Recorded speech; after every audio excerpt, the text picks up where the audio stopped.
ஒரு சிறிய கிராமம். அங்க ஒரு எளிய குடும்பம். அப்பா, அம்மா, ஒரு சிறிய பையன். அந்த குடும்பத்துக்கு பெரிய வசதி எதுவும் இல்ல. ஆனா இருந்தது ஒரு பெரிய செல்வம்.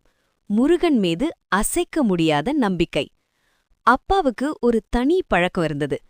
கையில காசு இருந்தாலும் இல்லை என்றாலும் ஏதாவது சிறிய பொருள் கிடைத்தாலும் அதையெல்லாம் எடுத்துக்கிட்டு முருகன் கோயிலுக்கு போய் வைத்துவிட்டு வருவார். ஒரு நாள் பையன் கேட்டான், அப்பா, நமக்கே காசில்ல, நீங்க ஏன் கோயிலுக்கு போய் வைக்கிறீங்க? அப்பா மெதுவா சிரிச்சு சொன்னார், பாப்பா, மத்தவங்க மாதிரி எனக்கு பொருள் ஆசை இல்ல. எனக்கு முருகன் மட்டும் பக்கத்துல இருந்தா போதும். அவர் இருந்தா நமக்கு எதுவும் குறையாது. அந்த வார்த்தை அந்த பையன் மனசுல பதிஞ்சு போச்சு. ஆனா வாழ்க்கை எளிதா இல்ல.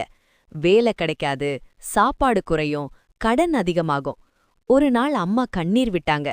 இவ்வளவு நம்பிக்கையா இருக்கிறோம், ஆனா ஏன் இன்னும் கஷ்டம்?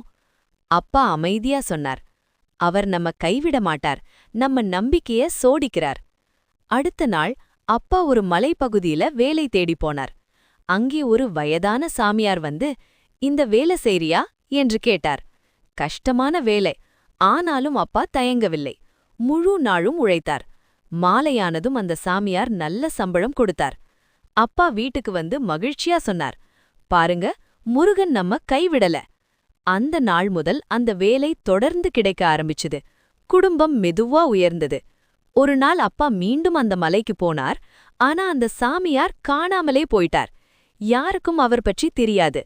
அப்போதான் அவருக்கு புரிஞ்சுது, நான் கோயிலில் வைத்த ஒவ்வொரு சிறிய பொருளையும் அவர் வீணா போக விடல. அவரே வந்து என் குடும்பத்தை தூக்கி பிடிச்சார். அந்த குடும்பம் இன்னும் சொல்லிக்கொண்டே இருக்கிறது, முருகன் மீது உண்மையான நம்பிக்கை இருந்தா கையில் எதுவும் இல்லாதாலும் வாழ்க்கை வெறுமையா இருக்காது. கருத்து: பொருள் இல்லாத நம்பிக்கைதான் பெரிய செல்வம். தெய்வம் நம்ம பக்கத்துல இருக்கணும்னு நினைச்சா அது நிச்சயம் இருக்கும்.